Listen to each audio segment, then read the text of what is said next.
Amém? Efésios 4.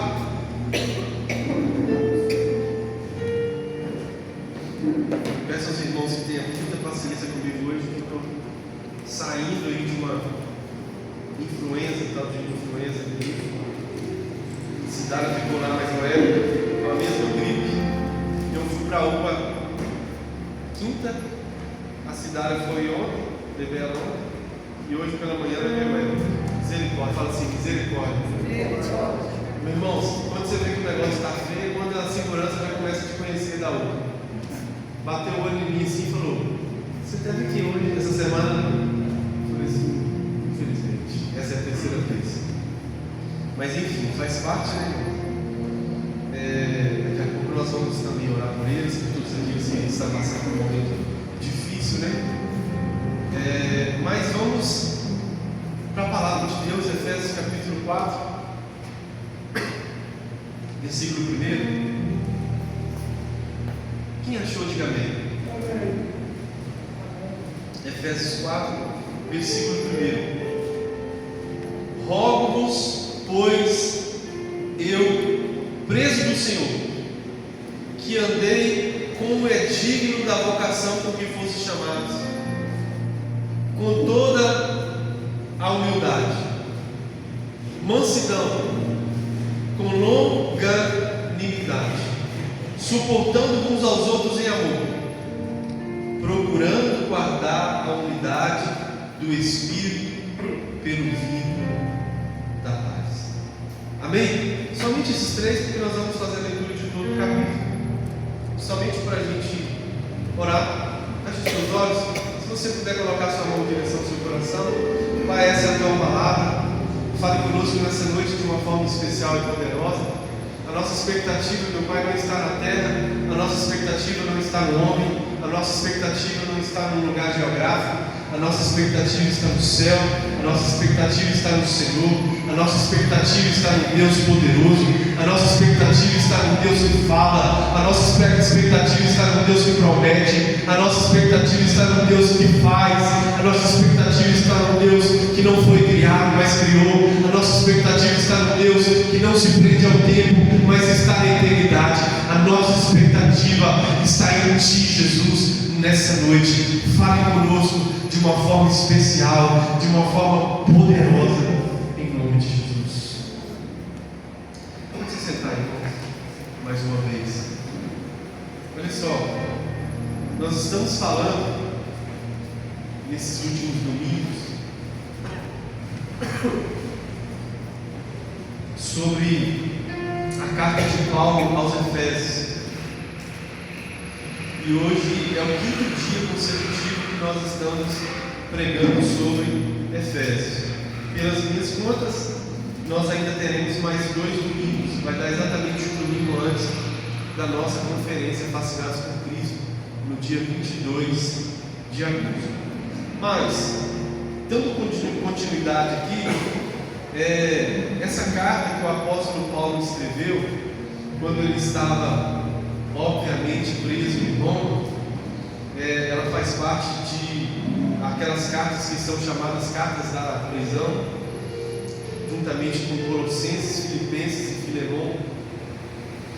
E essa carta, eu gosto de dizer, irmãos, que é uma das cartas que mais traz um alinhamento para o coração da igreja. É uma das cartas que mais nós vamos ouvir Deus falando conosco acerca de como viver a igreja. Não que as outras não falem, mas essa carta é uma das cartas que traz muita especificidade para nós a respeito disso. Quando nós adentramos, semana passada nós finalizamos falando sobre o poder de Deus, o quanto que Ele é poderoso, né? O quanto que nós como igreja precisamos confiar nesse poder de Deus. Ora, aquele que é poderoso para fazer infinitamente mais, além daquilo que pedimos ou pensamos, segundo o poder que nós opera, a este glória na igreja pelos séculos. Amém. Nós finalizamos falando sobre isso, o poder de Deus. Mas Paulo ainda continua aqui falando sobre a unidade da fé. Aqui no capítulo 4 ele começa dizendo sobre a unidade da fé. Ele fala Percebe, irmãos, que por muitas vezes nós vamos ver ele construindo essa fala: eu preso, eu, Paulo, preso do Senhor, preso por amor ao Evangelho. Você vai ver ele construindo essa frase dessa forma. E aqui não é diferente, o óculos, ou seja, ele está suplicando: pois eu, o preso do Senhor, que andeis como é digno da vocação com que fosse chamado. Aqui, para iniciar, irmão, nós precisamos entender que Paulo ele está demonstrando, do ponto de vista que ele encontrou em Deus, a forma em que a igreja, em que nós... Quem aqui é a igreja do Senhor? Deixa eu ver. Só meia dúzia? Quem aqui é a igreja do Senhor? Amém. Glória a Deus. Você é a igreja do Senhor, amém? Agora, olha o que Paulo está dizendo: rogo-vos, eu preso no Senhor, que andeis como é digno da vocação com que fosse chamado. Então, não basta só andar, você tem que andar de uma forma digna. Entende isso? Porque muitos podem dizer: eu estou andando, mas está sendo digno com aquilo que você recebeu? E aqui no caso a vocação em que você foi chamado pelo próprio Deus. Não foi eu que chamei ninguém, não foi o ser humano, não foi o pastor que chamou ninguém, foi o próprio Deus. João 15,16: não fosse vós que me escolhesse, mas eu vos escolhi, para que vais e deis fruto, e vosso fruto permaneça, a fim de que tudo que meu nome pedires ao Pai, Ele vos conceda. Então não foi nós que escolheu ninguém, Ele que nos escolheu, foi Ele que nos entregou, foi Ele que nos entregou a vocação. Agora, é necessário nós andarmos de acordo. Essa semana, pela misericórdia do Senhor, eu estive na casa de recuperação com o pastor Leandro, e eu preguei sobre a parábola das bodas. E dentro dessa parábola tem algo muito interessante que faz um link com isso aqui. Porque primeiro o rei mandou chamar os convidados específicos, eles rejeitaram. Depois ele mandou chamar esses mesmos convidados, insistir com eles ultrajaram esses servos que foram convidar e mataram eles. E no terceiro convite o rei já deixa esse nome de lado. O terceiro convite é para todos aqueles que estavam à beira do caminho. E esses todos vêm. Todos eles vêm para a festa, para as bodas. E a Bíblia fala que o rei entrou dentro da festa para ver se todos estavam vestidos de uma forma digna. E ele encontrou um homem que estava trajado, que não estava, melhor dizendo, trajado com uma veste nupcial, necessária para estar dentro de um casamento. Aquele homem não estava ali de uma forma digna. Aqui Paulo está dizendo: olha, rogo-vos, pois, o preso do Senhor, que andei como é digno da vocação com que fosse chamado. Por que eu estou falando isso, irmãos? Porque no pós-modernismo, talvez você vai escutar as pessoas falando assim: não tem nada a ver, a cultura do não tem nada a ver. Entende? Tem nada a ver fazer isso não. Tem nada a ver fazer isso aqui não. Ah, fulano de tal também fez, ele é cristão. Mas se esbarra nisso aqui,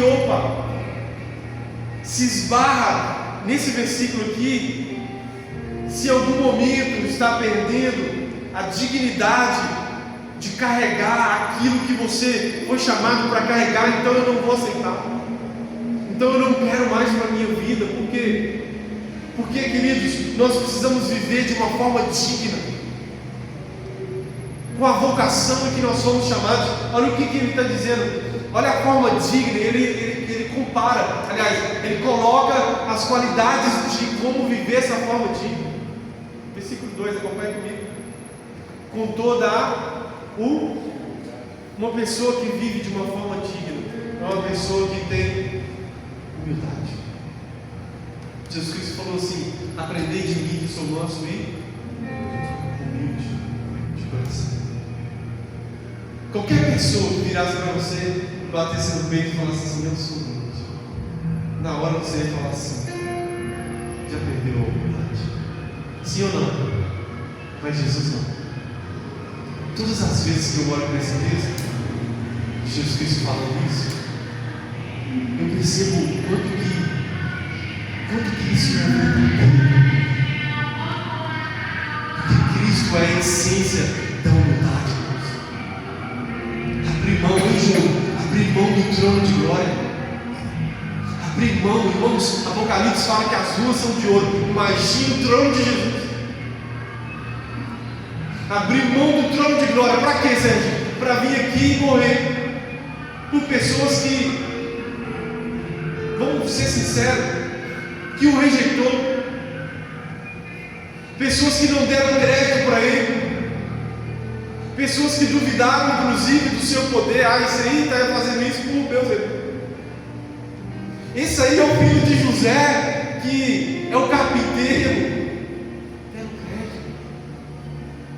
Mas ele, irmãos, ele disse: aprendei de mim, que sou manso e humilde. Segunda coisa que ele fala: com toda a humildade e mansidão. Percebe que ele fala: aprendei de mim que sou manso e... São duas coisas que caminham juntos. Mansidão e humildade. Mansidão e humildade precisam caminhar juntas. Agora, irmãos, eu vou falar uma coisa para vocês que eu tenho como uma certeza na minha vida: que o Evangelho não combina com a arrogância. O Evangelho não combina com a arrogância.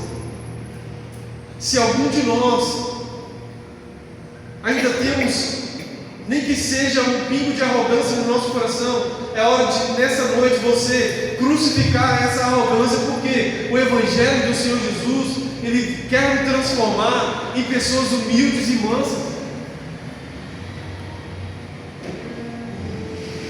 Já vi muitos cristãos falando assim: eu dou um boi para não entrar numa briga. Imagina. Mas também dou 100 para não sair dela. Deixa vir para cima de mim. Eu falei: como assim? Está nervoso, varão? Cristão nervoso? Pode ser sim, irmão. Jesus Cristo ensinou no Sermão do Monte. O que a gente tem que fazer com o próximo? O que a gente tem que fazer pelos nossos inimigos? Jesus Cristo ensinou no Sermão do Monte: orar por eles. Orar. É fácil, irmãos? Não. Porque na maioria das vezes, Eduardo, você vai orar por ele vai pisar no seu carro de novo. Mas não é sobre ele, é sobre você, é sobre quem você está se tornando, é sobre quem você está gastando sua vida, com quem você está se parecendo. Entende? É isso que nós precisamos aprender. Olha, vocês precisam andar de uma forma digna da vocação com que vocês foram chamados, com humildade, com mansidão, com longanimidade. Isso aqui é um dos frutos do Espírito. Longânimo. Pessoa que é longânima é uma pessoa que ela tem uma dificuldade, ela é tão tardia assim para se irar. Pessoa longânima. Sabe aquela pessoa que você não vê ela se irar tão fácil? Conheço pessoas assim. Pode pisar no pé dela, xingar, a pessoa está ali de boa. Agora, olha o que ele está dizendo: suportando uns aos outros em amor. A palavra suportar está intrinsecamente ligado de que em algum momento o outro vai fazer algo com você que te não leva a suportar, humanamente falando. Mas aqui Paulo está dizendo que você precisa suportar.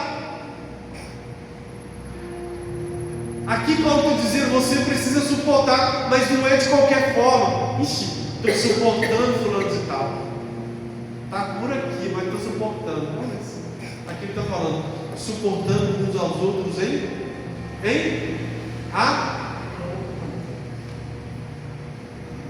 simples. Aí ele vai dizer: procurando guardar a unidade do Espírito pelo vínculo da paz. Isso aqui, irmãos, é muito importante. Procurando guardar a unidade do Espírito pelo vínculo da paz. Nós precisamos, irmãos, sempre dar uma ênfase como igreja na importância da unidade.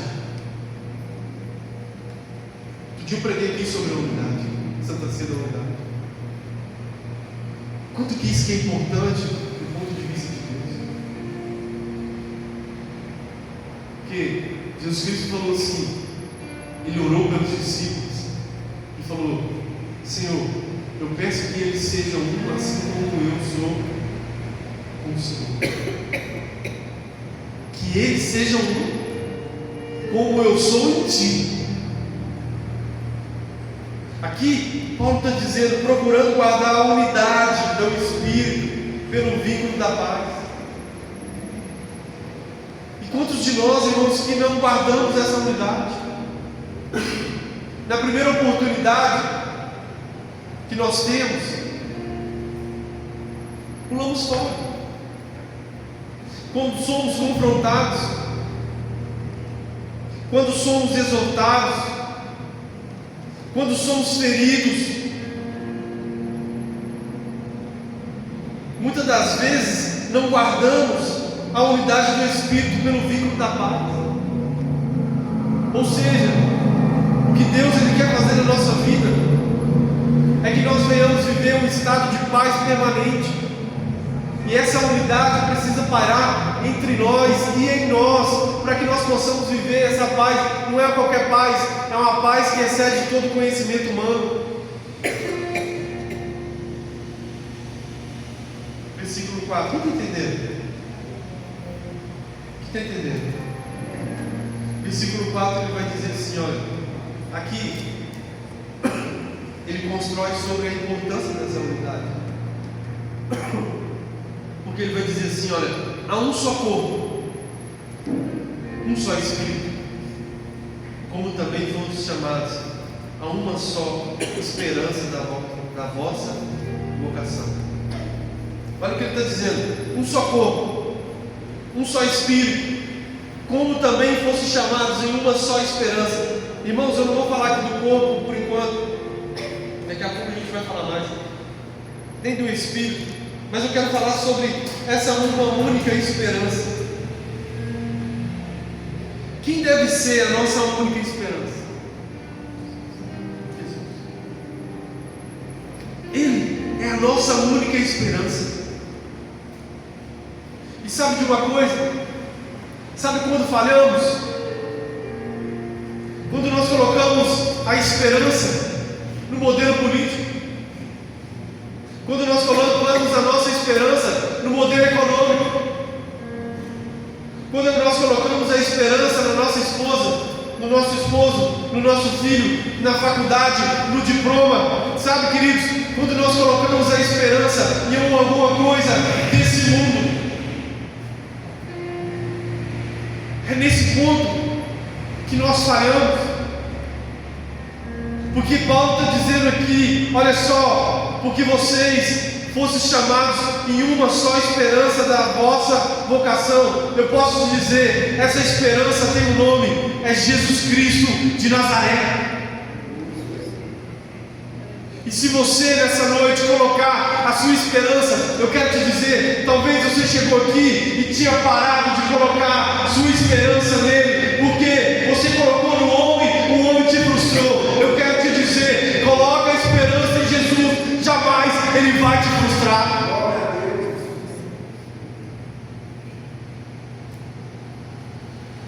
Você foi chamado em uma só esperança da vossa vocação. Um só Senhor, uma só fé, um só batismo, um só Deus e Pai de todos, o qual é sobre todos e por todos e em todos. Aleluia. Vou ler isso aqui de novo, irmãos. Um só Senhor, Será que você tem tido somente um só Senhor no seu coração? Deus está levantando uma igreja que não tem mais do que um Senhor. Deus está levantando uma igreja que só tem um Senhor. Deus não quer levantar, sabe, queridos, não quer dividir. Um dia Ele falou isso comigo. Eu já falei isso aqui inúmeras vezes, eu não tenho vergonha de falar não. Um dia Ele falou isso comigo dentro de uma cela. Ele falou assim: filho, eu não quero ser pela metade, eu quero ser por inteiro. Eu não quero você, um dia você está na droga, outro dia você está cultuando eu, sabe, em algum lugar. Eu quero que o seu coração seja todo meu. Eu falei: então tá bom, Senhor, eu me entrego por inteiro. Quantas pessoas, irmãos, não conseguem entender isso? Um só Senhor. Deus não quer dividir o seu coração com mais nada desse mundo.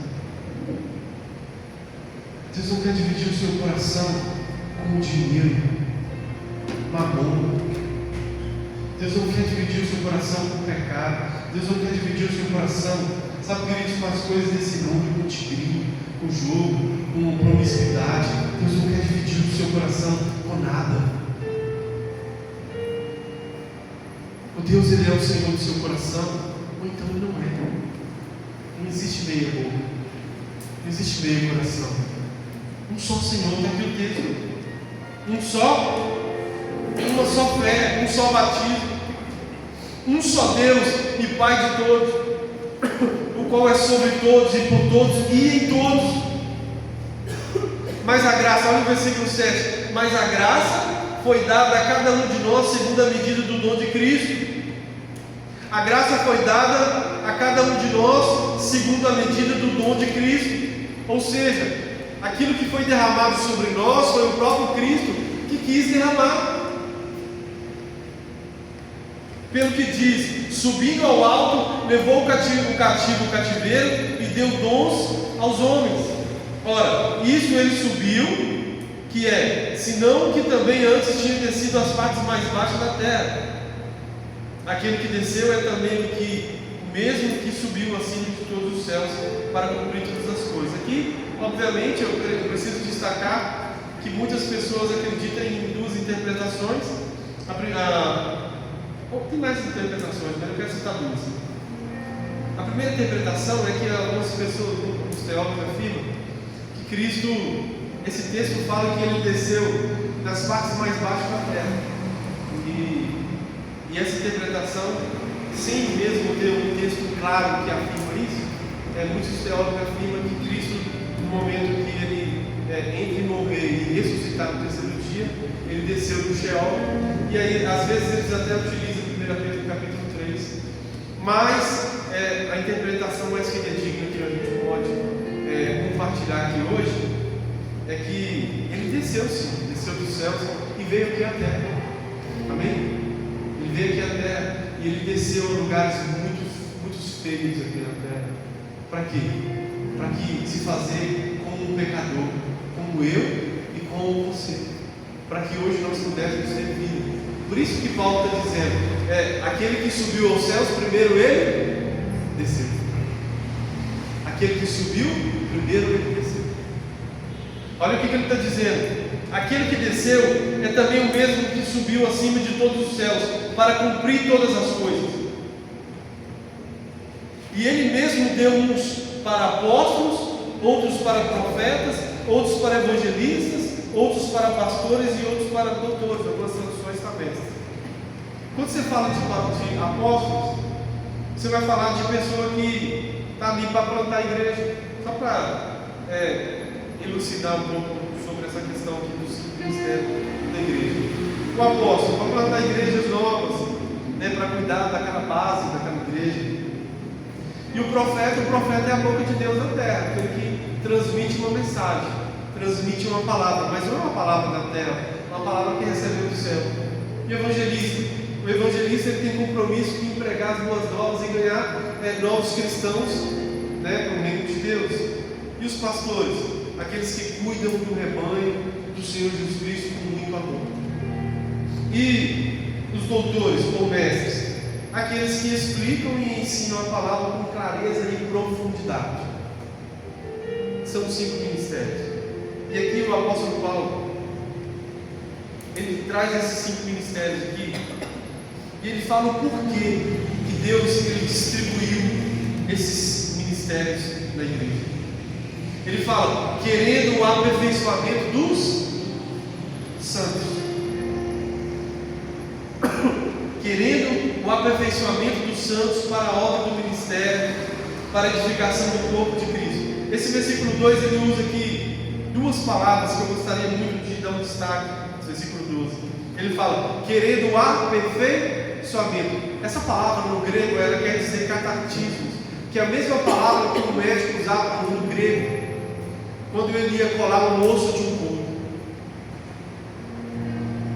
quando ele ia fazer a junção de um osso que estava quebrado no corpo. Ele usava essa palavra catartismo, que é aperfeiçoamento. E a mesma coisa que acontece no nosso corpo, ou seja, no corpo da igreja. Quando as pessoas entendem o seu dom, que não foi o homem que deu. Outro dia eu estava lembrando, irmãos, estava, na verdade, essa semana meditando muito nesses textos, e eu lembrando que quando eu voltei para o Evangelho há 24 anos atrás, aproximadamente, às vezes eu sentava no fundo da igreja assim, participava do culto, e como eu estava saindo da droga, eu pensava que eu estava meio perdido ainda na droga, sabe? Minha cabeça estava meio doida ainda, sabe?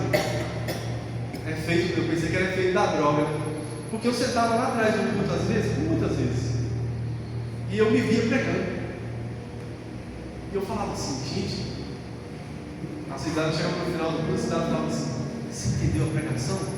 Eu falava assim com ela, eu falava uma coisa para você, não entendi nada. Ela falou, por quê? Prestou atenção, não? Sentado. Até uma viagem na minha cabeça, eu me vi pregando ali. Falei para ela, isso não foi nenhuma nem 2 vezes. Eu falei assim, será que isso é coisa da minha cabeça? Guardei isso comigo. O tempo foi passando, essa vontade de ministrar a palavra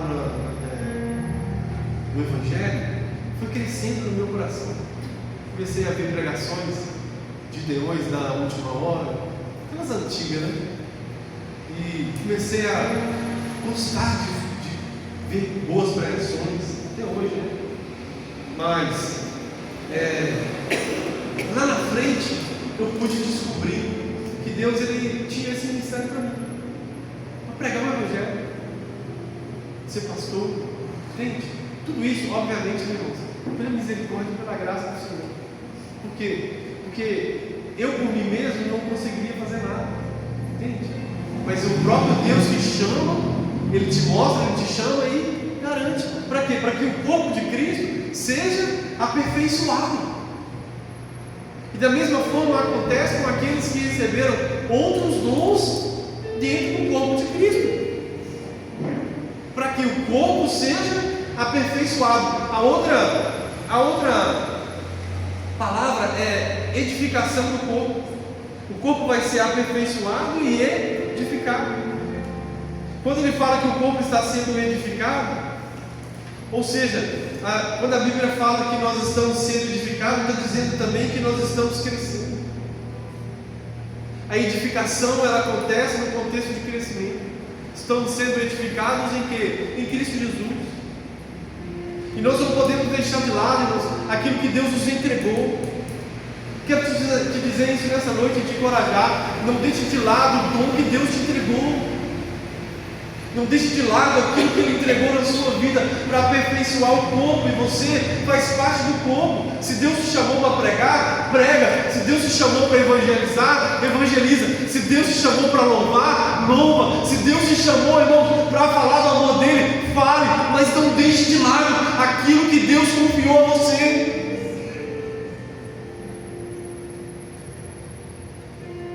Por quê? Versículo 13. Até que todos cheguemos à unidade da fé. Até que todos cheguemos à unidade da fé.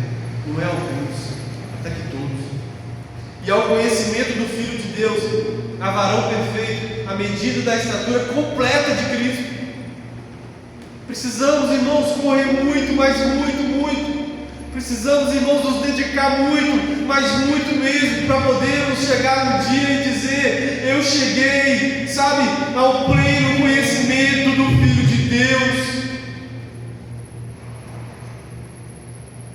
Mas enquanto esse dia não chega, nós precisamos persistir, nós precisamos perseverar. Nós ouvimos muito sobre isso na vigília. Nós precisamos perseguir, irmãos, a presença, sabe? Nós precisamos correr. Senhor, nós queremos mais. Senhor, nós queremos a Tua presença, nós queremos a Tua glória, nós queremos, Jesus, sabe, ser transformado pela Tua glória. Revela-te a Tua presença, revela-te a Tua face, para que não sejamos mais, quando a gente chega nesse lugar, olha isso, quando a gente chega nesse lugar, isso aqui, esse versículo 13, se fosse para mim dar apenas uma palavra para esse versículo 13, eu falaria que maturidade cristã. Porque ele fala: até que todos cheguem à unidade da fé e ao conhecimento do Filho de Deus. Irmãos, quando nós chegamos ao conhecimento do Filho de Deus, é porque nós alcançamos o ápice da maturidade do cristão aqui na terra. Olha isso, varão perfeito, na medida da estatura completa de Cristo. Olha o versículo: para que não sejamos mais meninos inconstantes. Meninos inconstantes, olha isso, levados em roda por todo o vento de doutrina,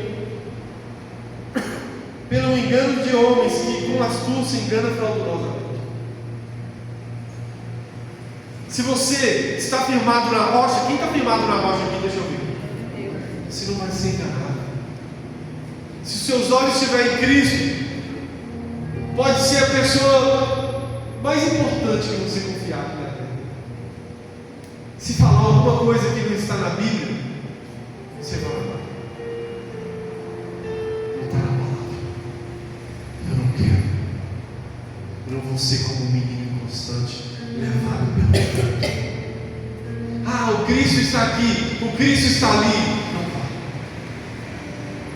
Ele está aqui, na tua palavra. E Ele vai voltar para me buscar, para me levar para estar com Ele eternamente. E Ele está morando dentro de mim. Sabe, queridos, nós precisamos ser como a igreja de Belém, que abre a Bíblia e vê se está sendo pregado aquilo mesmo. Nós precisamos, irmãos, confirmar as Escrituras. Nós precisamos, irmãos, olhar e falar: não, eu não quero aquilo que não está na palavra. Nós não podemos ser como meninos inconstantes, porque tem pessoas que são assim, são levados em roda por vento de doutrina, pelo engano dos homens que com astúcia enganam fraudulosamente. Quantas pessoas que eu conheço que são enganadas? Quantas perguntas que eu recebo de coisas que, de verdade, às vezes eu fico pensando: como que as pessoas acreditam nessas coisas? Fala: não, você não precisa acreditar nisso não. Você precisa acreditar no Evangelho. O que é o Evangelho? O Evangelho é Cristo salvando o pecador e dando um futuro para ele. É isso que nós precisamos acreditar. É isso que nós precisamos guardar no nosso coração. O Evangelho é Jesus. O Evangelho é boas novas. Qual a boas novas? Deus veio na terra. Deus pisou na terra para salvar o pecador. Esse é o Evangelho. E não para aqui. Esse mesmo Deus preparando um lugar futuro para o pecador. Esse mesmo Deus vai levar esses pecadores para estar com Ele eternamente. Agora, se a gente ficar sendo levado pelo vento, aqui ele está dizendo no versículo 15: antes, segundo a verdade, seguindo a verdade em amor, cresçamos em tudo naquele que é a cabeça, Cristo. Cresçamos em quem, irmãos? Cresçamos em Cristo. Quem é o cabeça do corpo? Cristo. E sabe de uma coisa? Infelizmente muitas pessoas pegaram líderes, pegaram pastores, pegaram pessoas e de alguma forma colocaram essas pessoas como cabeça. Não pode, irmão. Não pode. O pastor faz parte do corpo. O líder de louvor, o diácono, seja quem for, faz parte do corpo. O cabeça é Cristo. Nós somos membros uns dos outros, Paulo vai dizer aos Coríntios. Olha o que ele está dizendo. Antes de tudo, seguindo a verdade e amor, cresçamos em tudo naquilo que é a cabeça. Irmãos, você precisa crescer em Cristo. Eu preciso crescer nele. Eu preciso ser ajustado por ele, é o versículo 16, do qual todo o corpo bem ajustado e ligado pelo auxílio de todas as juntas, segundo a justa operação de cada parte, faz o aumento do corpo para a sua edificação e amor. Veja bem, os ajustes fazem parte do corpo. Sim ou não? Os ajustes fazem parte do corpo. Para que nós possamos crescer, para que nós possamos poder chegar mais longe, precisamos passar por ajustes. Mas muitos de nós não entendemos que os ajustes às vezes vai doer. Dói ser ajustado, dói ser corrigido, dói. Mas a Bíblia fala que Ele corrige e repreende a todos quanto Ele ama. Então, se Deus está nos ajustando, se o Evangelho está nos corrigindo, é porque Ele está nos conduzindo ao que pai que vai ver o filho fazendo algo errado e vai deixar ele jogado ao léu? Não vai. Vai ter ajustes. E nós precisamos aceitar todo o corpo bem ajustado e ligado pelo auxílio de todas as juntas, ou seja, estamos ligados uns aos outros e sendo ajustados, segundo a justa operação de cada parte, faz o aumento do corpo para a sua edificação. Fala assim comigo, eu estou sendo ajustado. Eu estou sendo ajustado pelo Senhor Jesus. E eu estou crescendo no cabeça, que é Cristo Jesus. Agora, irmãos, para finalizar, o último ponto, que é: Cristo é um novo estilo de vida. Primeiro ponto, irmãos, eu falei sobre como o cristão deve andar. No segundo ponto, a importância da unidade. Agora eu quero falar sobre, bem rapidinho, sobre Cristo é um novo estilo de vida. Por quê? Paulo vai dizer assim no versículo 17: e digo isso e testifico no Senhor, para que não andeis mais como andam também os outros gentios na vaidade do seu sentido, entenebrecidos do entendimento, separados da vida de Deus, pela ignorância que há neles, pela dureza do seu coração, os quais, havendo perdido todo sentido, se entregaram à dissolução para com avidez cometerem de toda a impureza. Paulo está mostrando aqui como que alguns gentios estavam vivendo naquela época, e que nós, como cristãos, não devemos andar. Amém? Não devemos andar, e eu vou repetir. Olha, não andeis como andam também outros gentios na vaidade do seu sentido, na vaidade do seu sentido, entenebrecidos no seu entendimento, ou seja, o seu entendimento está obscurecido. Nada que as pessoas preguem, nada que as pessoas falem entra mais no seu entendimento. Separados da vida de Deus, abriu mão da vida de Deus, não quer mais vida com Deus, não. Já falei com pessoas que outrora queimou com Jesus e que hoje não quer mais nada. Separados da vida de Deus, o que ainda, às vezes ainda zombam, pela ignorância que há neles, pela dureza do coração. Nós temos que orar para essas pessoas, tá? Tem pessoas que caíram na dureza do coração. Somente o Espírito Santo pode mudar essa causa. Sabia disso? Você precisa orar para uma pessoa que você conhece, que está com o coração duro. Ore por ela. Ore por ele. Senhor, quebra o coração dessa pessoa. Tira esse coração de pedra, dá um coração de carne, porque somente Ele pode fazer isso. Mas voltando aqui, os quais, havendo perdido todo o sentido, todo o sentimento, desculpa, se entregaram à dissolução, para com avidez cometerem toda impureza. Tem pessoas, meus irmãos, que foi para o caminho da impureza total.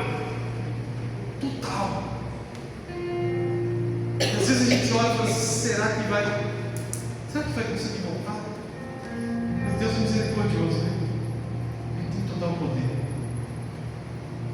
Olha o versículo 20. Mas vós não aprendestes assim com Cristo. Nós aprendemos o que, irmãos? Diferente. Se é que tendes ouvido e nele fosse ensinado como está a verdade de Jesus. Aqui ele coloca uma reflexão. No versículo 20 ele fala: vocês não aprenderam assim com Cristo, se é que vocês aprenderam mesmo com Ele. E eu quero trazer essa reflexão para nós. Será que nós temos aprendido com Ele mesmo? Será que nós temos aprendido com Cristo? E o que nós aprendemos com Cristo? Que quanto ao trato passado, ou seja, nós nos despojamos do velho homem, deixamos o velho homem para trás. E quantas pessoas, irmãos, que volta e meia estão tentando voltar no velho homem? Quantas pessoas, irmãos, que na primeira oportunidade não me faz voltar no velho homem não, que eu quero sua cara. Já ouviu isso? Não me faz voltar no velho homem não, que você vai ver quem eu era. A pessoa fica até com medo, né? Não pode. Que quanto ao trato passado, nos despojeis do velho homem, que se corrompe pelas concupiscências do engano, e vos renoveis no espírito do vosso sentido. Quem aqui precisa de renovação no seu espírito, no seu sentido? Deixa eu ver. Quero profetizar isso na sua vida nesse dia de hoje. Que Deus possa renovar a sua vida interior, seu homem interior. Deus possa renovar a sua vida nesse dia de hoje. Em nome de Jesus. E vos revistais do novo homem, que segundo Deus, olha o novo homem. Segundo Deus, é criado em verdadeira justiça e santidade. O novo homem não é criado segundo o próprio homem, porque o homem não traz nada de novo. O novo homem é criado segundo Deus, e o segundo Deus, ele é criado em justiça e em santidade. Mas não é uma justiça qualquer, é a verdadeira justiça, santidade. O quanto que nós temos praticado a justiça. Bem-aventurado aqueles que têm fome e sede de justiça. Jesus Cristo falou no sermão do monte. O quanto nós temos inseridos a nossa vida na santidade.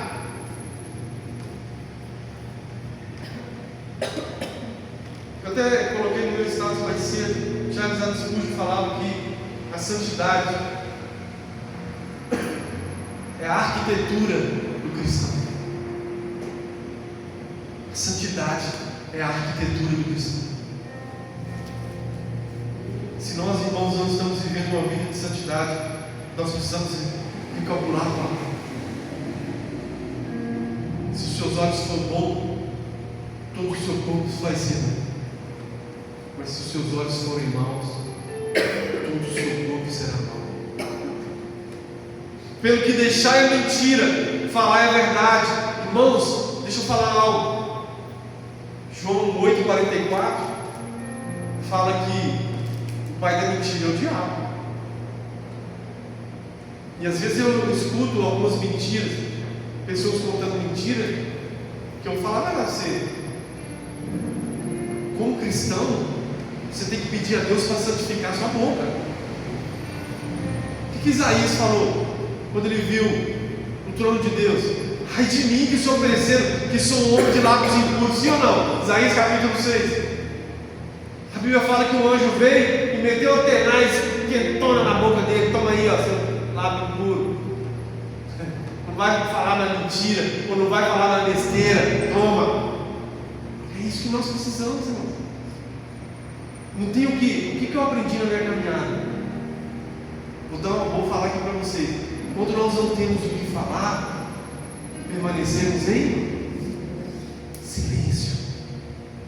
Tiago vai dizer assim, que o homem que consegue segurar a sua boca é um homem perfeito, varão perfeito.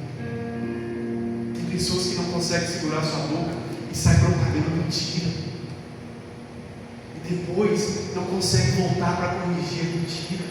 Fica como um cristão mentiroso, passou vergonha, passou carada. Deus está dizendo aqui para nós, precisamos segurar nossa boca. Olha o que Ele está dizendo. Pelo que deixar a mentira, falar a verdade, cada um com o seu próximo, porque somos membros uns dos outros. Fala a verdade. O que é a verdade? Seu cabelo está feio hoje, viu? Isso é verdade? Verdade é Cristo, irmão. Entendeu? Às vezes a pessoa confunde sinceridade com falar a verdade. Se a pessoa te perguntou como é que está seu cabelo, você pode falar, se você é amigo dele, não falar. Mas veja bem, aqui nós precisamos falar a verdade. Quem é a verdade? Cristo. Fale a verdade para as pessoas. Essa vida que você está levando, se a pessoa te perguntar, lógico, essa vida que você está levando não é que condiz com o Evangelho. Cristo quer mudar a sua história, Cristo quer mudar a sua vida, assim como Ele mudou a minha. Fale a verdade. Não precisa ficar maquiando, não precisa ficar, sabe, queridos, rodeando, contando uma fábula para depois. Não! O que o mundo precisa é de homens e mulheres que falam a verdade, doa quem doer. Você precisa falar a verdade. Estou caminhando para o final. Irai-vos e não pequeis, não se ponha o sol sobre a vossa ira. Aqui, irmãos, esse versículo é um dos versículos que, assim, muito interessante, porque aqui fala, irai-vos e não pequeis. Como a gente vai irar e não vai pecar? O próprio texto vai dizer, não se ponha o sol sobre a vossa ira. Por quê? Dentro da minha pequena capacidade de raciocinar, eu cheguei à conclusão que a ira faz parte de um dos sentimentos do ser humano. Você consegue imaginar Jesus Cristo com um homem nervoso dentro do templo, expulsando os cambistas que estavam lá dentro do templo, virando a mesa e expulsando eles porque ele estava fazendo do templo uma casa de cambiadores? Você consegue imaginar ele fazendo isso ainda? Meu lindo, meu querido, fujam daqui. Jesus Cristo virou a mesa. Entende? Isso não quer dizer que ele pecou. A Bíblia fala que ele não pecou em nada. Entende? Você consegue entender isso? Tem algumas situações que a gente vai também virar. Mas isso não quer dizer que a gente vai ficar o dia inteiro com aquilo ali. Porque se você ficar o dia inteiro com aquilo ali, virar o dia com aquilo ali no seu coração, já vai passar de ira para um estado que se chama mágoa. Você está guardando a mágoa no seu coração. Vou falar, depois eu dou o direito de resposta para ela, porque ela não está aqui. De vez em quando se dá e provoca algumas iras, sabe? Não é assim no relacionamento. Eu acredito que eu provoco também algumas iras nela. Vou fazer meia culpa aqui também. Porque senão a Gabriela vai chegar lá e vai cagar. Né, Gabriela? Para mim sempre caga. Mas olha só. Isso é normal na nossa vida. No trânsito, irmãos, eu trabalho como motorista no trânsito. Direto. Coitada da minha mamãezinha. O pessoal xinga a mãe da gente, irmão. Xinga, sabia? Que eles ainda hoje eles xingam a mamãezinha da gente no trânsito. Xinga demais. Mas assim, entregar na mão do Senhor. A ira vem na sua vida, na hora que você fica, minha mãe não. Respira, tranquilidade, sacrifício. Amém? Quem está entendendo isso? Irai-vos e não pequeis. Olha aí, não tem lugar ao diabo. Aí que é, tem gente dando demais lugar ao diabo. Depois, para você corrigir, porque se você irá e pecar, depois você vai ter que pedir perdão. Porque o cristão é você. Entende? Depois você vai ter que, não que seja errado o cristão pedir perdão, quantas vezes necessário for, você vai ter que voltar em algum lugar para pedir perdão, para você poder continuar a sua caminhada. Mas o problema é aqui, ó, não deis lugar ao diabo, porque muitas das vezes no meio desse inteirinho você dá lugar para o diabo. E João 10,10 vai dizer que o diabo veio para quê? Roubar, matar, destruir. Sim ou não? Então, nós não podemos dar lugar para o diabo, irmão. Nós temos que dar lugar para quem? Dar lugar para Deus. Dá lugar para Jesus. Me ajuda a pregar e fala para o seu irmão que está do seu lado. Dá lugar para Deus na sua vida. Aleluia. Olha aqui, aquele que furtava não furtava mais. Antes, trabalha fazendo com que as mãos, o que é bom. Irmãos, eu vou falar algo aqui com muita tristeza. Já fui preso por causa de roubo. Já fui. Assaltante. Você olha para mim e fala assim: meu Deus, o pastor já foi assaltante. Fui, irmãos. Falo isso com muita tristeza no meu coração. A primeira vez que eu fui preso foi por causa do assalto. Mas o Evangelho alcançou meu coração. Entende? Paguei tudo que eu tinha que pagar perante o homem. Hoje, para a honra e glória do Senhor Jesus, não devo mais nada diante dos homens e Deus. Romanos capítulo 8: nenhuma condenação há para aqueles que estão em Cristo Jesus. Para aqueles que não andam segundo o curso dessa vida, mas que andam segundo o Espírito Santo de Deus. Entende? Então, se você mentia, você não vai mentir mais. Se você furtava, você não vai furtar mais, porque essa é a obra linda do Evangelho.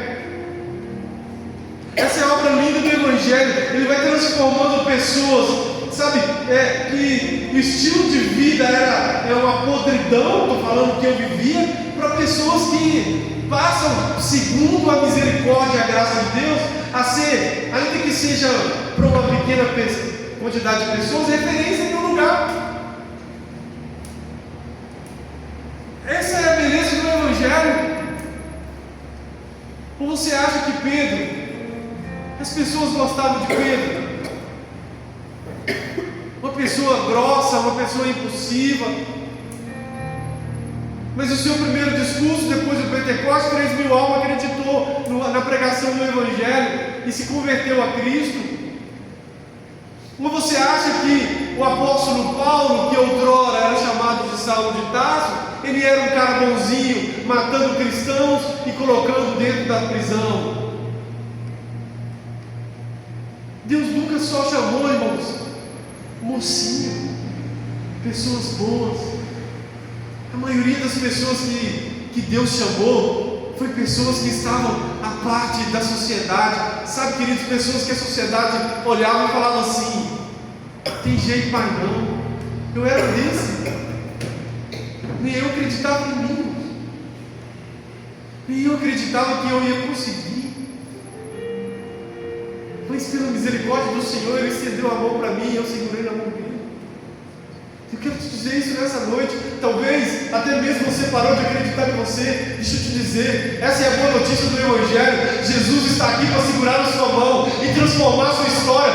O que Ele vai fazer, você não precisa se preocupar. Uma coisa eu quero te dizer: Ele já está fazendo. Aquele que furtava não furta mais. Antes, trabalhe fazendo com que com as suas mãos o que é bom, para que tenha o que repartir com o que tiver necessidade. Não saia da vossa boca nenhuma palavra torpe, mas só o que for bom para promover edificação, para que dê graças aos que ouvem. Aqui eu tenho que abrir um parênteses, irmãos. Tem pessoa que é cristão, mas que gosta de falar uma besteira. Salmo capítulo 1, versículo 1 fala que a gente tem que fugir da mesa dos escarnecedores.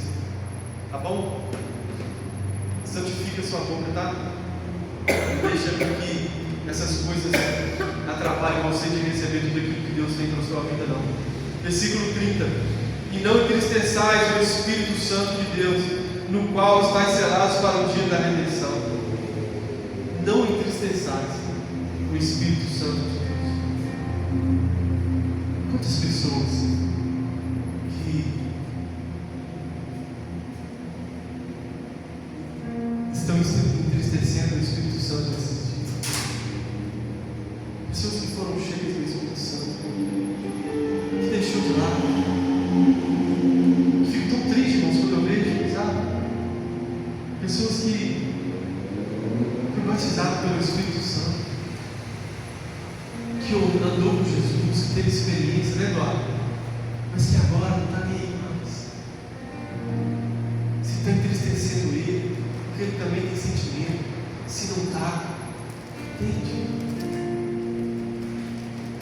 Toda amargura. Ele fala: não entristeçais o Espírito Santo de Deus, no qual foi selados para o dia da redenção.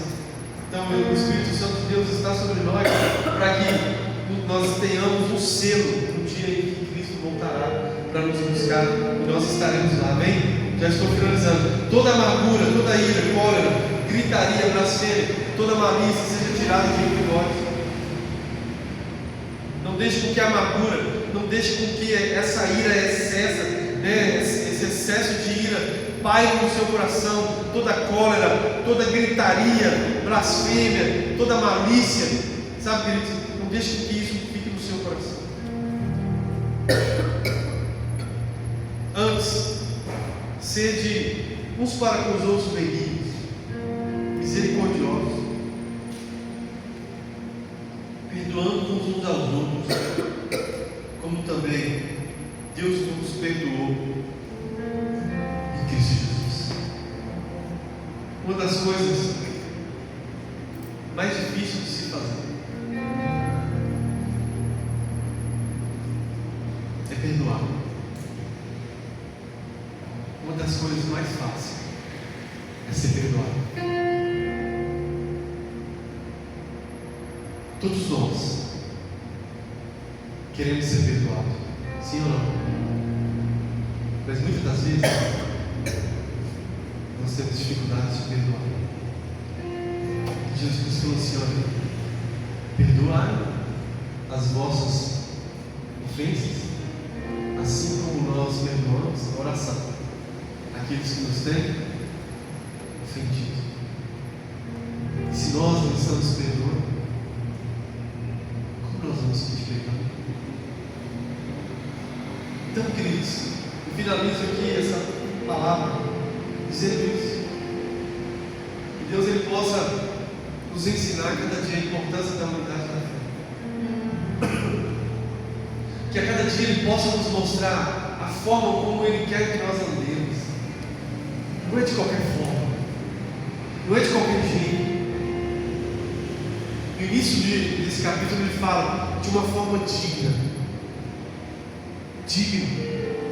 É tão interessante, irmãos, que o escritor aos Hebreus, no final do capítulo 11, ele vai dizer, depois de trazer inúmeros personagens que estão com os heróis da fé, ele vai dizer que aqueles homens e aquelas mulheres não eram dignos de ter pisado na terra, não eram dignos de ter tido eles. A terra não eram dignos, não foi digno de ter recebido essas mulheres. Por quê? Porque eles viveram de uma forma digna do que a palavra de Deus pediu que eles andassem. E o porquê que a terra não era digna de ter eles? Porque a forma que eles viviam não era de acordo com a forma da terra, era de acordo com a forma dos céus. Por isso, a terra nunca será digna de ter você, de ter a mim, se nós vivermos de uma forma diferente daquilo que se vive aqui na terra. Por isso Jesus Cristo falou em Mateus capítulo 4, versículo 17: arrependei-vos porque é chegado a vós o reino dos céus. O reino dos céus, ele está mais próximo de nós do que nós imaginamos. Nós precisamos aprender a viver dessa forma. Quando se entendeu essa palavra, diga amém. Fique sobre os seus pés. Vamos orar para nós caminharmos para o final. Eu gostaria de convidar você a ficar sobre os seus pés.